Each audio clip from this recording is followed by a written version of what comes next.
I am part of a married women group that meets every month to talk about marriage, challenges, and how to make your marriage better. We start each meeting with the question, what are you grateful for? Every one of us has 3 minutes to talk about the things we are grateful for in life.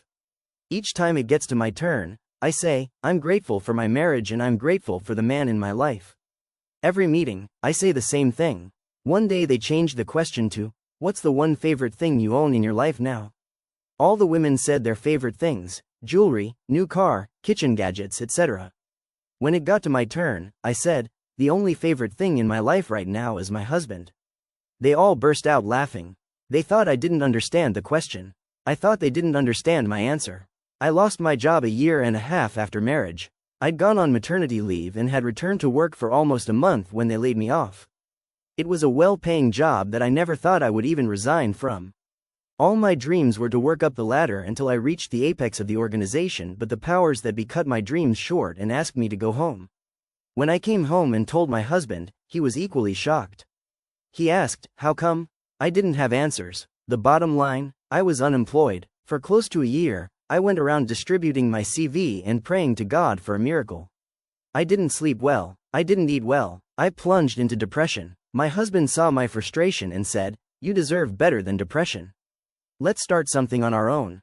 We can start something that can keep you occupied for the meantime and see how it turns out.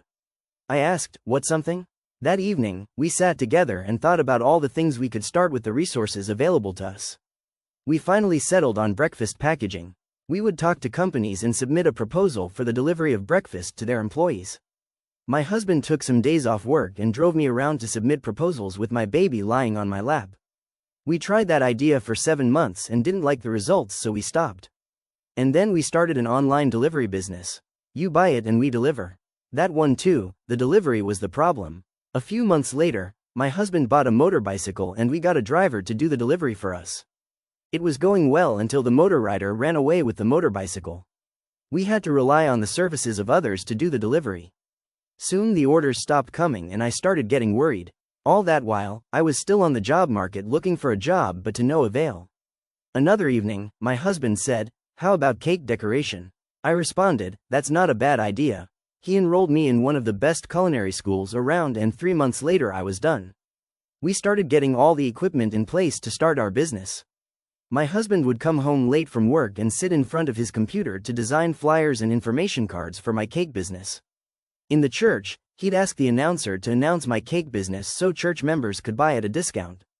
At his workplace, he made the announcement there for them to get a cake from me. He was all over the place promoting the business we just started. Slowly things picked up and for a whole year, I forgot to send my CVs to organizations. 2 years later, he convinced me to add event planning. He said, you need to grow from 1 to 2. Add more and employ others to help. I oblige. I took a course in that same school I did the culinary. A few months later, I started seeing growth. 6 years down the line, I have a business I can call my own and I make several times more than my previous employers were paying me. On my 36th birthday, my husband took me to Trinity Spa for a 3-day vacation.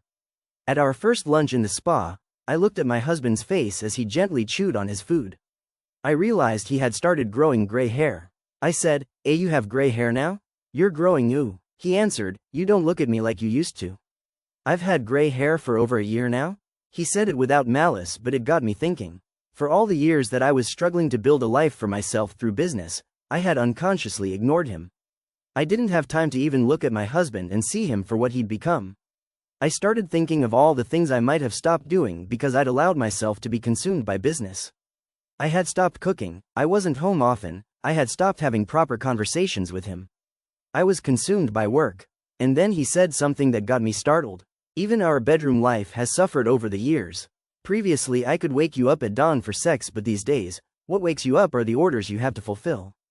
I got the point. My husband had brought me on a vacation to have a real conversation with me. I sat there and listened with my eyes fixed on his lips so I could catch each word as it fell from his mouth. He ended, I don't blame it on you, dear. Building a business from scratch as you've done isn't easy. Maybe you can take your eyes off it a little now and look at me sometimes. His words kept punching holes in my heart, but the food was too good to cry over it, so I kept the tears at bay and told myself, I'll be back for good. But then I couldn't sit without saying anything, so I told him, you've been a huge support for my growth. I don't know how and why I stopped being that wife, but watch me again. With new eyes. After lunch, we had a boat ride. And then we had a massage. The night fell and we went back inside. In a room where all you could smell is good scented candles, I decided to put on a show of my life. We turned off the light and switched our moaning on. We huffed and puffed and filled the room with the sound of our breath. As I lay next to him, soaked in my own sweat, I told myself, I hope it's a good show and he may forgive my sins. So that day when they asked me about the one favorite thing I owned, I could have mentioned the car my husband helped me buy, or mentioned my businesses that were growing each day, or I could have mentioned the memories I made at the vacation, but none of these things could compare to the kind of husband that I have. So I said, the only favorite thing in my life right now is my husband.